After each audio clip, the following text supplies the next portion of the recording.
Oke, saya Kevin. Ya, karena ini mengenai masalah mental. Wow. Editor, tolong nanti edit kayak wow. Berarti kita akan membahas tentang mental anak muda yang sekarang banyak banget diperbincangkan, ya nggak sih? Contohnya kayak ada mental kucing, mental apa, banyak kan itu. Salah ya? Sama Kevin. Contohnya seperti bipolar, seperti itu. Kamu tau nggak sih? Bipolar, terus kayak panic attack, seperti itu. Tapi kan di Mobile Legends ada gitu. Panic attack. Oke. Kita akan bahas sama yang pakarnya langsung, Kevin. Jadi ahlinya di atas ahli. Jadi kita nggak sembarangan undang psikotes kali ini. Psikotes kan? Mau tes TPNS? Oke. Oke. Nggak usah lama-lama deh, mental aku udah kena nih. Waduh. Karena mentalnya udah kena, kita langsung aja datangkan Kak Wahyu.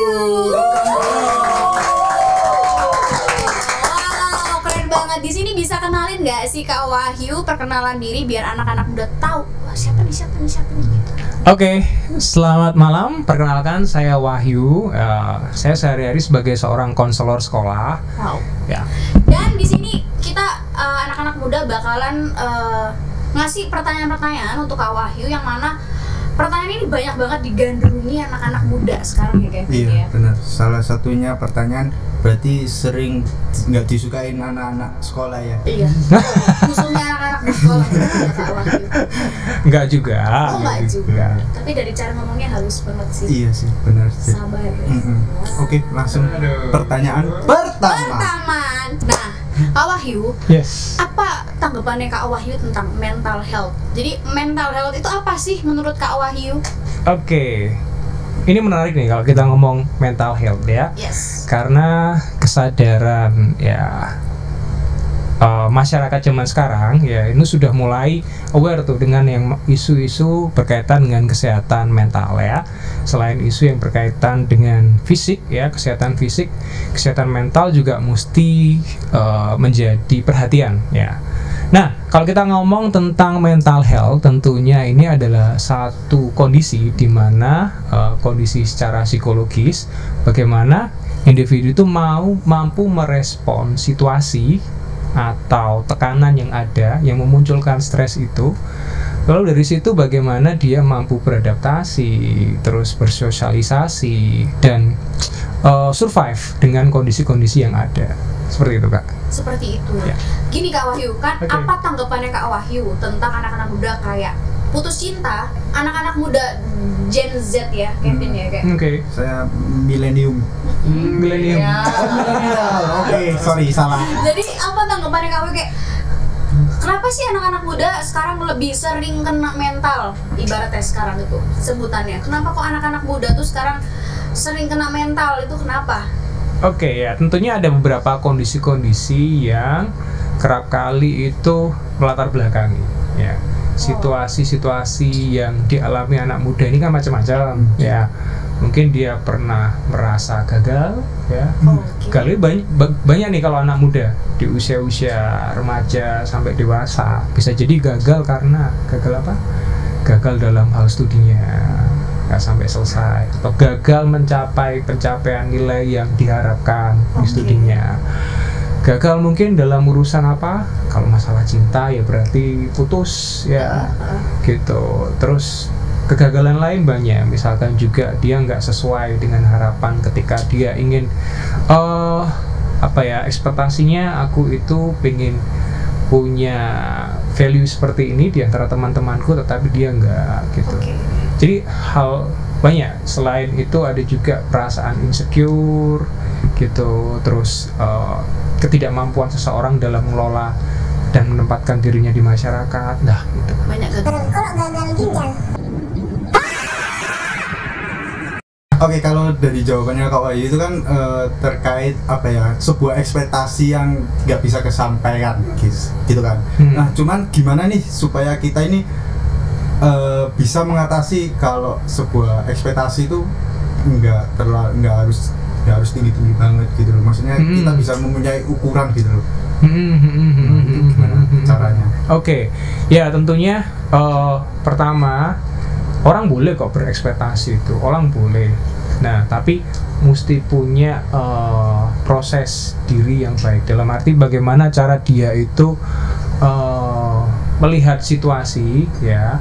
Terus dia juga punya strategi untuk bisa mengelola ekspektasi itu ya. Kalau misalkan ya kita punya pencapaian kayak gini, apa yang bisa plan-plan apa yang kamu lakuin gitu loh. Nah, masalahnya adalah semua itu kadang kembali ke keinginan tapi tidak dilakukan. Nah, gitu. Jadi antara keinginan dan apa yang ingin dikerjakan ya mesti balance gitu loh.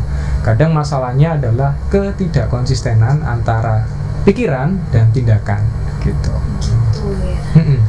Kalau apa tanggapannya Kak Wahyu kayak banyak anak-anak muda tuh, kamu ngapain ke psikiater gitu kan? Kalau misalkan dia lagi mentalnya keganggu nih, aku pengen ke psikiater dikit-dikit psikiater. Gitu orang-orang tua tuh nggak orang-orang tua zaman dulu kan nggak tahu istilah itu mental health atau psikiater, kan orang-orang tua tuh masih awam ya bahasa-bahasa seperti itu. Oke. Kalau misalkan selain gimana ya, orang tua tuh gini, kamu tuh nggak usah ke psikiater, kamu tuh kurang iman, kamu tuh kurang ke gereja, kamu tuh harusnya rajin ke gereja, kurang doa. Nah, itu gimana tuh Kak Wahyu antara membedakan mental dengan kesehatan rohani? Oke, seperti ya. itu. Ya tentunya ada situasi yang mesti dipahami ya. Jadi education itu penting. Jadi kalau misalkan sudah dikenalkan tentang kesehatan mental ini di rentan usia anak remaja, terus di perguruan tinggi, ya tentunya mereka akan semakin aware dengan kondisi dirinya.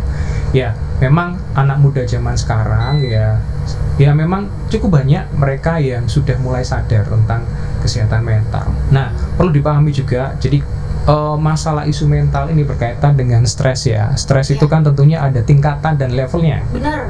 Ya, tingkatan dan levelnya. Sampai mana kita perlu datang ke psikiater, sampai mana kita perlu datang ke psikolog ya. Nah, kalau pada tingkatan ringan tentunya itu sesuatu hal yang stres yang sehari-hari itu pasti kita temui, alami ya. Misalkan tiba-tiba kita pergi ya, kayak misalkan perjalanan dari satu tempat ke tempat lain di tengah-tengah macet tuh, stres nggak? Stres kan ya, stres. Nah, macet, stres yang muncul itu apa? Reaksi yang muncul apa saat macet? Pusing, terus apa lagi? Emosi, marah-marah ya, emosi. Ini kenapa kok kayak gini ya? Nah, itu sederhananya. Itu pada tingkatan itu berarti individu itu mengalami stres ringan.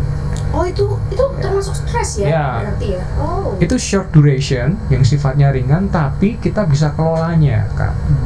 Nah, kalau masih ringan ya berarti ya individu sudah misalkan udah pernah ngalamin kalau macet ya udah mau ngapain ya, mungkin sambil dengerin lagu ya, ada nih nggak sendirian nih, ada teman diajak ngobrol ya, itu salah satu strategi untuk mengelola stres yang ringan. Nah, masuk pada level berikutnya ada moderate ya, moderate stress. Moderate itu berarti tingkatannya memang stresnya pada kategori sedang. Nah, sedang berarti nggak short duration tapi lebih panjang rentannya, tapi masih segera bisa dikelola. Nah, pada tahapan moderate ini ya tergantung usia, Kak. Kalau dia masih remaja, I think ya dia perlu yang namanya support system.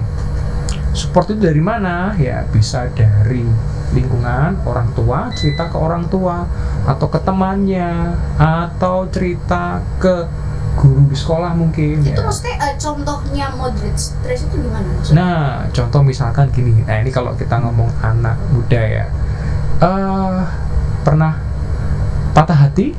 Asik. Sering. enggak.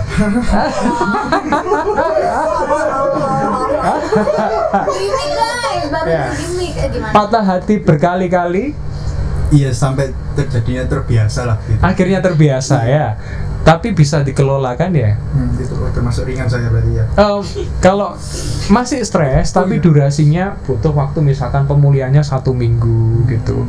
Awalnya 1 minggu awal masih kepikiran terus sama si doi, mau apa namanya tidur masih kepikiran dia, kenapa, ada apa.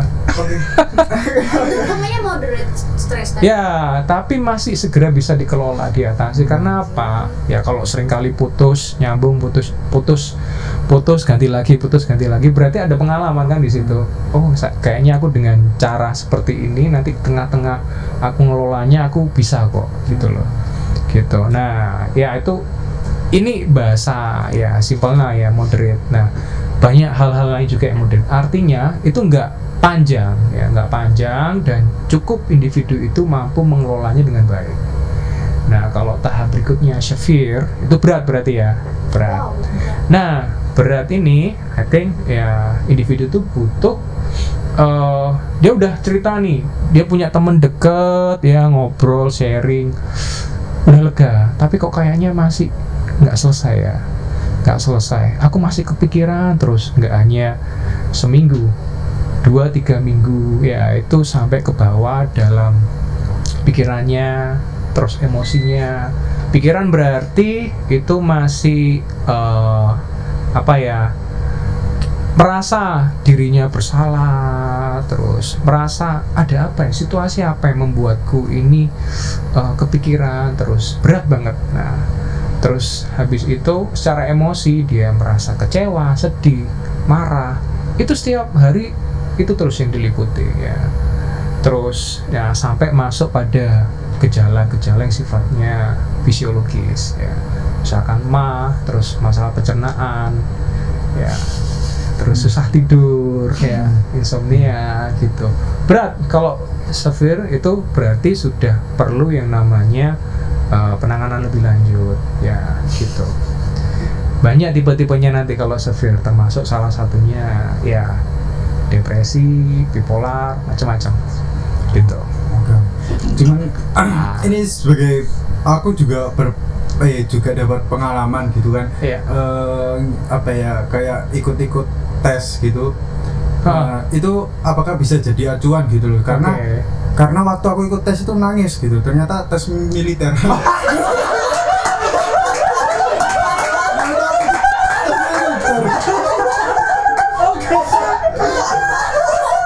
Harus kerja keras gitu kan.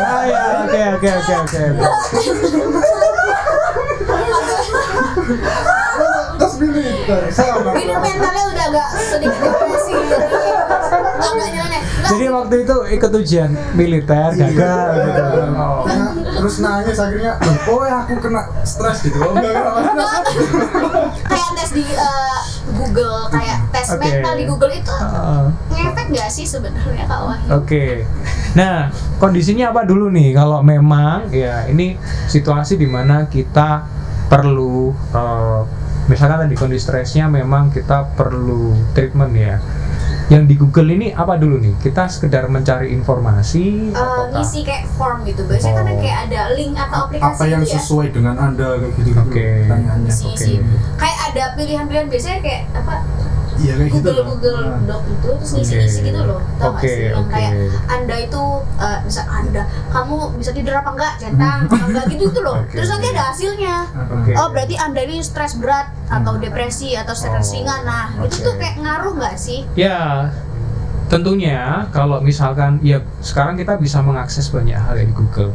Tapi yang perlu kita antisipasi adalah nanti jatuhnya ke self diagnose. Oke, ya itu banyak banget ya.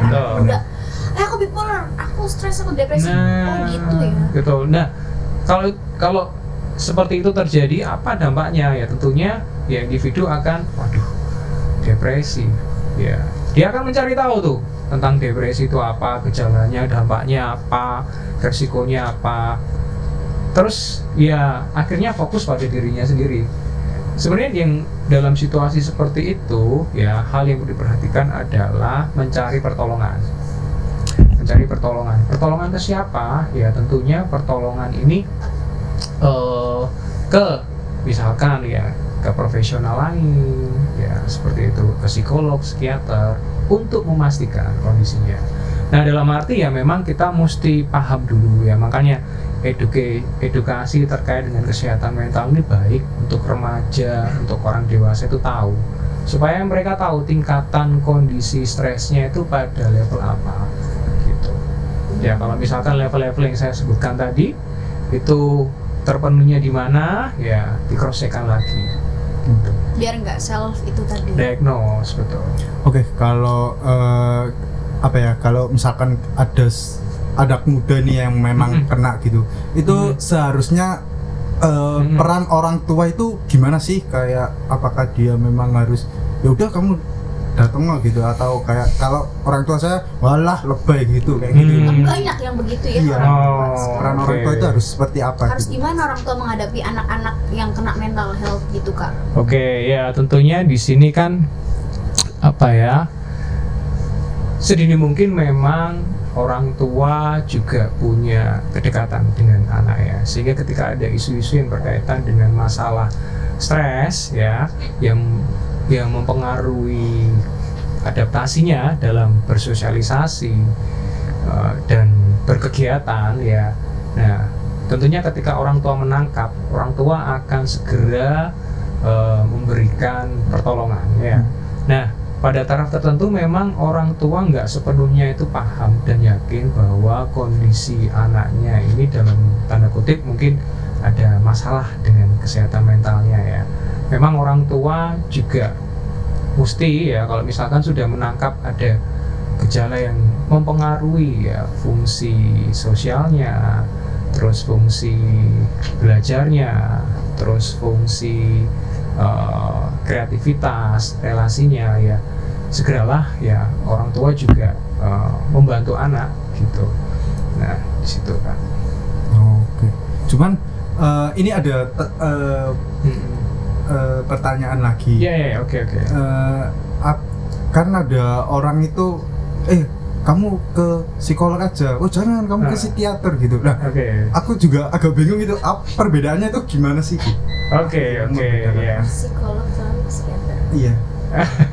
Nah tentunya ya beda. Oh, beda. Oke, tentunya kalau ke psikolog ini ada kondisi di mana ya biasanya ke psikolog ini dia akan mendapatkan selain profil masalah dirinya, kesehatan mentalnya ya, dia akan mendapatkan treatment ini yang sifatnya lebih ke behavioristik ya. Jadi ya nanti akan dibantu untuk anak ini mendapatkan gambaran terkait dengan dirinya, terus bagaimana dirinya saat ini, lalu sebaiknya bagaimana. Jadi yang diperbaiki adalah sisi kognitifnya dan behaviornya.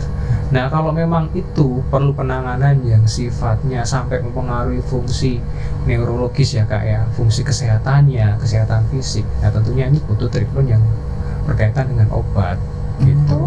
Dikasih obat juga ya? Obat. Nah bedanya kalau sama psikolog lebih ke konseling kayak gitu. Oh sekedar kayak cerita-cerita? Ya untuk dan nanti akan membantu individu itu punya gambaran tentang dirinya dan sebaiknya bagaimana.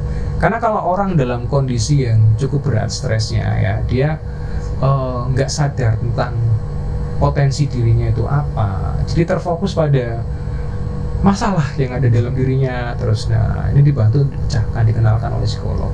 Oh gitu.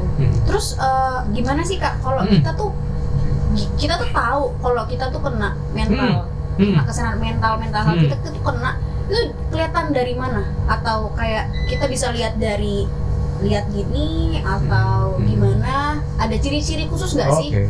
Cara mengenalinya adalah yang pertama ada 3 situasi. 3 yang terganggu. Yang pertama di pikiran. Nah, pikiran yang seperti apa? Ya, terhantui oleh perasaan kegagalan, kesalahan-kesalahan. Nah, terus merasa diri insecure, terus itu terbawa dalam setiap situasi, sampai pikiran pun misalkan nih ya masuk ke suatu tempat yang baru, merasa nih situasi orang-orang di sekitarnya itu mengancam, membahayakan, gitu. Nah itu yang pertama ya. Yang kedua itu adalah emosi ya. Nah, emosi terlihat perasaan kecewa, sedih, ya. Emosi yang muncul adalah emosi yang negatif, gitu loh. Emosi yang negatif. Nah, itu diliputi oleh perasaan itu terus, gitu. Nah, tentunya ini juga akan berdampak pada perilaku keseharian. Nah, dulunya kreatif, akhirnya enggak. Kreativitasnya akhirnya menurun. Oh, itu mempengaruhi ya? Sangat mempengaruhi banget. Oh. Creativity, ya. Terus waktu rekreasinya, ya, kayaknya 4 minggu ini aku nggak sempet deh untuk mikirin yang namanya liburan, healing gitu ya. Gitu. Udah males, jadi udah nggak ada gairah. Nah, udah nggak semangat gitu. Udah nggak semangat. Nah, seperti itu tuh, kalau kondisi seperti itu sudah menandakan bahwa ya kamu butuh pertolongan. Caranya ya itu tadi. Kalau misalkan gini, kita anak-anak muda udah kayak gitu, misalkan aku ada poin-poin tersebut gitu ya, tapi aku nggak ada duit nih buat ke psikiater. Ada cara lain nggak sih biar ngobatin mental health sendiri gitu, jadi tanpa harus ke psikiater? Dan tapi aku juga udah aku seimbangin dengan doa ya, udah ke gereja gitu, udah doa, udah positif, tapi tetap aja kayak kepikiran yang kayak gitu tuh masih ada. Itu gimana caranya selain ke psikiater atau psikolog? Oke, ya, cara sebenarnya menanganinya ya. Nah, sebuah kondisi yang perlu mendapatkan pertolongan ini perlu digarisbawahi ya, memang kondisi ini perlu keterbukaan ya. Nah, ada kondisi kesehatan mental yang sifatnya minor sama mayor. Ya, minor itu berarti ringan, dia bisa cerita bahwa ya kayaknya aku nggak nyaman. Nah, ini menangkap nih, lingkungan sekitar menangkap ya, temannya dan sebagainya. Nah, 3 poin tadi kayaknya ada yang nggak balance sih dalam diriku ya. Nah, oke, berarti di sini dia butuh yang namanya support sosial untuk membantu ya. Kapan kita perlu datang ke psikolog, ke psikiater? Saat ya kayaknya support system ini itu nggak ada, tidak cukup kuat untuk mensupport aku. Gitu ya, gitu. Nah, kalau kita mau ke psikolog, psikiater, ya sekarang kan juga ada akses BPJS seperti itu. Oh, bisa ya pakai BPJS? Bisa. Itu bisa. Atau ya di setiap puskesmas itu ada psikolog juga, Kak. Oh, bisa ya? Bisa. Setiap puskesmas sudah ada psikolog sekarang. Jadi pakai ya fasilitas dari pemerintah aja gitu. Kalau nggak ada duit ya? Ya istilahnya kan tetap itu juga dibiayai oleh pemerintah. Oh gitu, jadi nggak usah bingung ya? Ya betul. Yang penting ya itu tadi, ada situasi di mana kalau kita bisa cerita itu enak, Kak. Gitu. Mungkin dari Kak Wahyu ada saran-saran nggak sih buat teman-teman di luar sana yang mungkin buat ciut-ciut di luar sana? Ya artinya stres itu sehat kok. Kita punya masalah kesehatan mental itu sehat dalam arti pada level mana nih gitu. Oh ya, level 3 tadi itu ya. Nah, kalau kita level 1, level 2 ya artinya kan situasi stresnya ya memang kita berusaha untuk mengelolanya. Nah, saran saya memang hadirkan pengalaman baru ya, termasuk tantangan-tantangan. Nah, karena kalau tantangan itu pasti akan muncul yang namanya stres kan, tekanan, pressure. Nah, saat kita berada dalam situasi yang menekan ya, terus kita mencoba ngelola, menghadapinya ya sampai tuntas ya, itu akan melatih kemampuan adaptasi kita dalam menghadapi stres ya gitu. Nah, ya tentunya ya jangan lupa juga ya kita mesti punya nilai-nilai spiritualitas, Kak. Nah, cerdas itu nggak hanya cerdas secara emosi, secara intelektual, tapi spiritualitas juga, Kak. Nah, fakta mereka yang bisa survive dengan kondisi mental illness-nya itu adalah ya mereka juga punya nilai-nilai spiritualitas yang diyakini gitu.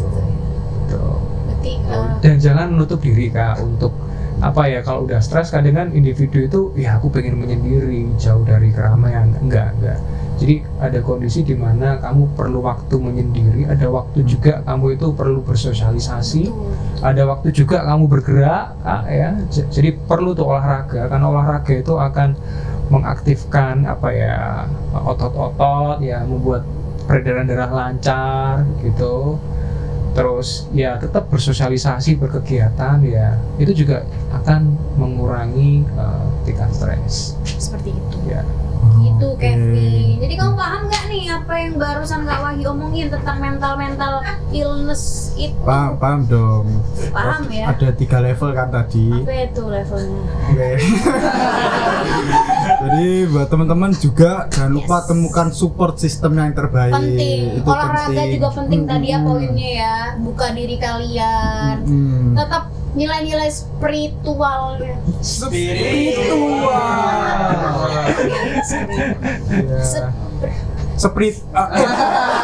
Maksudnya Spiritual kalian tetap ada. Biarkan roh kalian tetap menyala di dalam Tuhan. Tetap yang utama nih teman-teman, tetap cari Tuhan lah. benar. Tetap andalkan Tuhan dalam segala kondisi apa. Ada yang mana tepuk tangannya?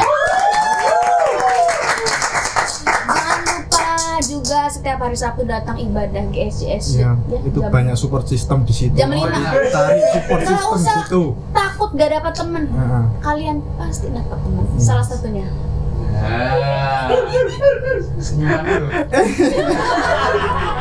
Oke guys, jadi untuk kalian-kalian yang pengen nanya-nanya mengenai mental health, kalian bisa aja komen di bawah ini. Nanti kalau ada yang komen nanti kamu yang jawab. Dan podcast kita selanjutnya juga bakal bahas-bahas hal yang menarik ya. Iya, dan juga mungkin teman-teman mau pengen aku sebenarnya harus ngangkat isu ini nih. Nah, itu bisa di komen juga di komen YouTube teman-teman. Oke, jangan lupa subscribe, Like, comment, and share sebanyak mungkin ke teman-teman kalian biar podcast kita juga semakin menarik, semakin kece, semakin boom. Nyata kuasamu. iya, amin. Amin. Oke guys, segitu dulu. Sayang banget Kak Wahyu waktu kita harus break ini, jadi nanti kita ngobrol-ngobrol lagi. Siap.